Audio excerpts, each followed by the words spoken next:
Hello ಸ್ನೇಹಿತರೆ, welcome back to Shubha channel. ಆಷಾಢ ಮಾಸದ ಶುಕ್ಲ ಪಕ್ಷದ ಪಂಚಮಿಯನ್ನು ಅಮೃತ ಲಕ್ಷ್ಮಿ ಪೂಜೆ ಅಂತ ಕರೀತೀರಿ. ಈ ದಿನ ಅಮೃತ ಲಕ್ಷ್ಮಿ ಪೂಜೆ ತುಂಬನೇ ವಿಶೇಷವಾದ ದಿನ. ಹಾಗೆಯೇ ಅಮೃತ ಲಕ್ಷ್ಮಿ ಪೂಜೆ ಮಾಡೋದ್ರಿಂದ ಎಲ್ಲ ರೀತಿಯ ಯೋಗಗಳು ಕೂಡ ನಮಗೆ ಬರ್ತವೆ. ಹಾಗೆಯೇ ಧಾನ್ಯಗಳನ್ನು ಇಟ್ಟು ನಾವು ಈ ದಿನ ಪೂಜೆ ಮಾಡಬೇಕಾಗತ್ತೆ. ಹಾಗೆಯೇ ನಾವು ಯಾವ ಟೈಮಲ್ಲಿ ಪೂಜೆ ಮಾಡಬೇಕು, ಹಾಗೆಯೇ ನಾವು ಪೂಜೆ ಮಾಡೋದ್ರ ಮೊದಲು ನೀವು ಬಾಗಿಲ ಹೊಸ್ತಿಲನ್ನು ಪೂಜೆ ಮಾಡಿ ಹೊಸ್ತಿಲ ಹತ್ರ ಈ ನೀರನ್ನು ಚೆಲ್ಲಿ ನಾವು ಮಹಾಲಕ್ಷ್ಮಿಯನ್ನು ಮನೆ ಒಳಗಡೆ ಮಹಾಲಕ್ಷ್ಮಿ ಬಾರಮ್ಮ ನಮ್ಮ ಮನೆ ಒಳಗಡೆ ಅಂತ ನಾವು ಬರಮಾಡ್ಕೊಳ್ಬೇಕಾಗತ್ತೆ. ನಂತರ ನಾವು ದೇವರ ಮನೆಯಲ್ಲಿ ಪೂಜೆಯನ್ನು ಸ್ಟಾರ್ಟ್ ಮಾಡಬೇಕಾಗತ್ತೆ. ಹಾಗಾಗಿ ಯಾವ ಟೈಮಲ್ಲಿ ನಾವು ಪೂಜೆ ಮಾಡಬೇಕು ಅಂತಲೂ ತಿಳಿಸ್ಕೊಡ್ತಾ ಇದ್ದೀನಿ. ಜುಲೈ 10ನೇ ತಾರೀಕು ಬುಧವಾರ ಬೆಳಗ್ಗೆ 10:07 ಪಂಚಮಿ ತಿಥಿ ಪ್ರಾರಂಭ ಆಗೋದು.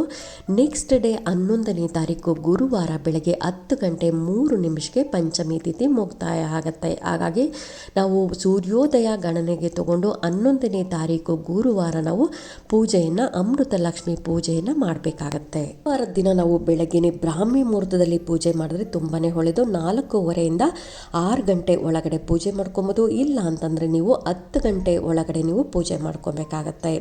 ಇನ್ನು ಅದಕ್ಕೋಸ್ಕರ ನಾವು ಬುಧವಾರನೇ ರಾತ್ರಿ ನಾವು ದೇವ್ರ ಮನೆಯೆಲ್ಲ ಕ್ಲೀನ್ ಮಾಡಿಕೊಂಡು ಅರಿಶಿನ ಕುಂಕುಮವನ್ನೆಲ್ಲ ಜೋಡಿಸ್ಕೊಂಡು ನೀವು ಕಳಸಕ್ಕೆ ಬೇಕಾಗಿರುವಂಥ ವಸ್ತುಗಳನ್ನೆಲ್ಲ ಜೋಡಿಸ್ಕೊಂಡು ಮತ್ತು ಹಾಗೆಯೇ ನಮಗೆ ಧಾನ್ಯಗಳು ಅಂತ ಬಂದರೆ ನೀವು ಅಕ್ಕಿ, ಬೇಳೆ, ಉದ್ದಿನಬೇಳೆ, ಕಡಲೆಕಾಳು, ಗೋಧಿ ಈ ಥರದ ಧಾನ್ಯಗಳನ್ನು ನೀವು ಒಂದು ತಾಮ್ರದ ತಟ್ಟೆಯಲ್ಲಾದರೂ ಇಟ್ಕೊಳ್ಳಿ. ಇಲ್ಲ ಅಂತಂದರೆ ಒಂದು ತಾಮ್ರದ ಚೆಂಬಲ್ಲಾದರೂ ಇಟ್ಕೊಬೋದು. ಈ ರೀತಿಯಾಗಿ ನೀವು ಇಟ್ಕೊಂಡು ಮೊದಲೇ ಜೋಡಿಸ್ಕೊಂಡು ಇಟ್ಕೊಂಡಿದ್ರೆ ನಿಮಗೆ ಗುರುವಾರ ದಿನ ಪೂಜೆ ಮಾಡೋದಕ್ಕೆ ನಿಮಗೆ ಈಸಿ ಆಗುತ್ತೆ. ಹಾಗಾಗಿ ಗುರುವಾರದ ದಿನ ಬೆಳಗ್ಗೆ ನೀವು ಬ್ರಾಹ್ಮಿ ಮುಹೂರ್ತದಲ್ಲಿ ಎದ್ದು ಸ್ನಾನ ಮಾಡೋ ನೀರಿಗೆ ಸ್ವಲ್ಪ ಹಸಿ ಹಾಲನ್ನು ನೀವು ಸ್ನಾನ ಮಾಡೋ ನೀವು ಒಂದು ಅರ್ಧ ಸ್ಪೂನು ಅಥವಾ 1 ಸ್ಪೂನ್ ಹಾಕ್ಕೊಂಡು ನೀವು ಸ್ನಾನ ಮಾಡ್ಕೋಬೇಕಾಗುತ್ತೆ. ತಲೆಗೆ ಸ್ನಾನ ಮಾಡಿ ನಂತರ ನೀವು ಮಡಿ ಬಟ್ಟೆಗಳನ್ನು ಉಡ್ಕೊಂಡು ನೀವು ನಂತರ ನೀವು ದೇವ್ರ ಮನೇಲಿ ಬಂದು ಎಲ್ಲ ಅಂದರೆ ಕಳಸ ಮತ್ತು ಹೂಗಳು ಎಲ್ಲವನ್ನು ನೀವು ಜೋಡಿಸ್ಕೊಬೇಕಾಗತ್ತೆ. ನಂತರ ನೀವು ತುಳಸಿ ಕಟ್ಟೆ ಹತ್ರ ಹೋಗಿ ತುಳಸಿ ಕಟ್ಟೆಗೆ ನೀವು ಅರಿಶಿನ ಕುಂಕುಮ ಇಟ್ಟು ನಂತರ ಹೊಸ್ಲನ್ನು ತೊಳೆದು ಹೊಸ್ತಿಗೂ ಕೂಡ ಅರಿಶಿಣದ ನೀರು ಹಾಕಿ ಹೊಸ್ಲನ್ನು ತೊಳೆದು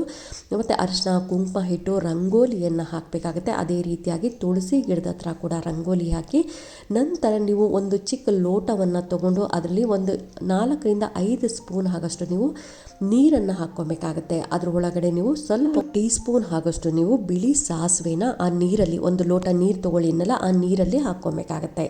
ನಂತರ ನೀವು ಅರಿಶಿನ ಕುಂಕುಮ ಇಟ್ಟು ರಂಗೋಲಿ ಎಲ್ಲ ಹಾಕಿದ್ದಾದಮೇಲೆ ನೀವು ಹೊಸ್ಲಿಂದ ಆಚೆ ನಿಂತ್ಕೊಂಡು ಹೊರಗಡೆ ಭಾಗದಲ್ಲಿ ನಿಂತ್ಕೊಂಡು ಎಡಗಡೆಯಿಂದ ಅಂದರೆ ನಿಮ್ಮ ಎಡಗಡೆಯಿಂದ ಬಲಗಡೆಗೆ ಆ ನೀರನ್ನು ಹಾಕಬೇಕಾಗತ್ತೆ. ಏನು ಸಾಸಿವೆ ಮತ್ತು ನೀರು ಇರುತ್ತಲ್ಲ ಆ ನೀರನ್ನು ಅಷ್ಟು ಉದ್ದ ಬಾಗಿಲ ಹೊಸ್ಲಿನ ಉದ್ದ ಹಾಕಬೇಕಾಗತ್ತೆ.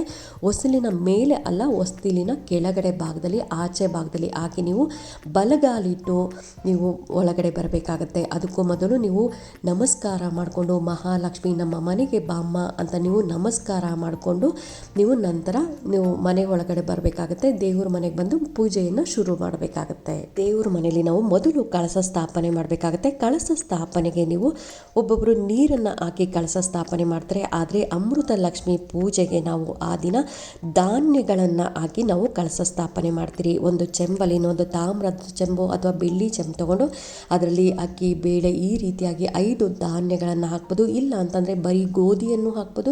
ಇಲ್ಲಾಂದರೆ ಬರೀ ಅಕ್ಕಿ ಇತ್ತು ಅಂದರೆ ಅಕ್ಕಿಯನ್ನು ಹಾಕ್ಬೋದು. ಇದನ್ನು ಹೊಸದಾಗಿ ತೊಗೊಂಬಂದು ಹಾಕಬೇಕಾದ್ರೆ ಆ ಥರ ಏನೂ ಇಲ್ಲ ಸ್ನೇಹಿತರೆ. ನಿಮ್ಮ ಮನೆಯಲ್ಲಿರುವಂಥ ಅಕ್ಕಿಯನ್ನು ಅಥವಾ ನಿಮ್ಮ ಮನೆಯಲ್ಲಿರುವಂಥ ಗೋಧಿಯನ್ನು ಹಾಕಿ ಅದಕ್ಕೆ 5 ವೀಳ್ಯದೆಲೆ ಅಥವಾ 5 ಮಾವಿನ ಎಲೆಯನ್ನು ಇಟ್ಟು ಅದರ ಮೇಲೆ ತೆಂಗಿನಕಾಯನ್ನು ಇಟ್ಟು ಕಳಸ ಸ್ಥಾಪನೆ ಮಾಡಬೇಕಾಗತ್ತೆ.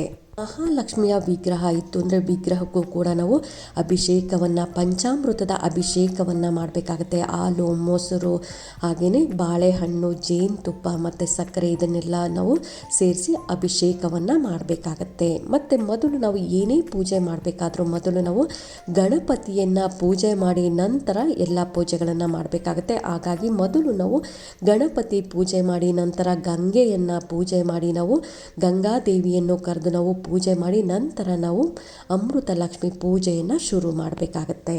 ನಮ್ಮ ಮನೆಯಲ್ಲಿ ಧಾನ್ಯವನ್ನು ಇಟ್ಟು ಕಳಸ ಸ್ಥಾಪನೆ ಮಾಡೋ ಪದ್ಧತಿ ಇಲ್ಲ. ನೀರನ್ನು ಹಾಕಿ ಕಳಸ ಸ್ಥಾಪನೆ ಮಾಡೋದು ಅಂದರೆ ನಿಮ್ಮ ಮನೆ ಪದ್ಧತಿ ಪ್ರಕಾರ ನೀವು ನೀರನ್ನು ಹಾಕಿ ಕಳಸ ಸ್ಥಾಪನೆ ಮಾಡಿ ಒಂದು ತಟ್ಟೆಯಲ್ಲಿ ನೀವು ಧಾನ್ಯಗಳನ್ನು ಒಂದು 5 ಥರದ ಧಾನ್ಯಗಳನ್ನು ಇಟ್ಟು ನೀವು ಪೂಜೆ ಮಾಡೋದ್ರಿಂದ ಇಡೀ ವರ್ಷ ನಿಮಗೆ ಧಾನ್ಯದ ಕೊರತೆ ಬರಲ್ಲ, ಹಣದ ಸಮಸ್ಯೆ ಅನ್ನೋದು ಬರಲ್ಲ. ಹಾಗಾಗಿ ನೀವು ಈ ದಿನ ಧಾನ್ಯಗಳನ್ನು ಇಟ್ಟು ಪೂಜೆ ಮಾಡಬೇಕಾಗತ್ತೆ. ಅದೇ ಪೂಜೆ ಮಾಡಬೇಕಂದ್ರೂ ಮೊದಲು ನಮ್ಮ ಮನೆ ದೇವರನ್ನು ಪೂಜೆ ಮಾಡಬೇಕು, ಕುಲ ದೇವತೆಯನ್ನು ಪೂಜೆ ಮಾಡಬೇಕಾಗತ್ತೆ.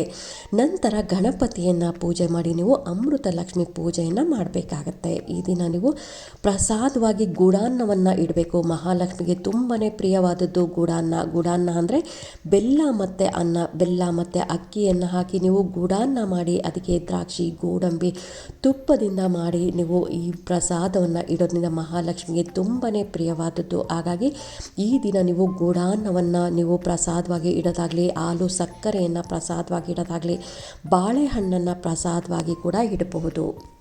ಅರ್ಚನೆ ಅಂತ ಬಂದರೆ ಮಹಾಲಕ್ಷ್ಮಿಯ ಅಷ್ಟೋತ್ತರವನ್ನು ಹೇಳ್ಕೊಳ್ಳೋದಾಗಲಿ, ಲಕ್ಷ್ಮೀ ಸಹಸ್ರನಾಮವನ್ನು ಹೇಳ್ಕೊಂಡು ಅದರ ಜೊತೆ ವಿಷ್ಣುವನ್ನು ಕೂಡ ನಾವು ಮರಿಬಾರ್ದು. ಯಾವುದೇ ಕಾರಣಕ್ಕೂ ನಾವು ಮಹಾಲಕ್ಷ್ಮಿಯನ್ನು ಪೂಜೆ ಮಾಡ್ತೀರಿ ಅಂದರೆ ಮಹಾಲಕ್ಷ್ಮಿ ಜೊತೆ ವಿಷ್ಣುವನ್ನು ಕೂಡ ನಾವು ಪೂಜೆ ಮಾಡಬೇಕಾಗತ್ತೆ. ಹಾಗಾಗಿ ವಿಷ್ಣು ಲಕ್ಷ್ಮೀ ಸಹಸ್ರನಾಮವನ್ನು ಹೇಳ್ಕೊಂಡು ನಾವು ಪೂಜೆ ಮಾಡಬೇಕಾಗತ್ತೆ. ಇನ್ನು ತೀರ್ಥ ಪ್ರಸಾದವನ್ನು ಮನೇಲಿ ಇರೋರು ಎಲ್ಲರೂ ಸೇವನೆ ಮಾಡಬೇಕಾಗತ್ತೆ. ಯಾಕೆನ್ನೋದಾದರೆ ವರ್ಷಕ್ಕೆ 1 ಸಾರಿ ಬರುವ ಅಮೃತ ಲಕ್ಷ್ಮಿ ಪೂಜೆಯನ್ನು ಎಲ್ಲರೂ ಮಾಡ್ಕೊಳ್ಳಿ.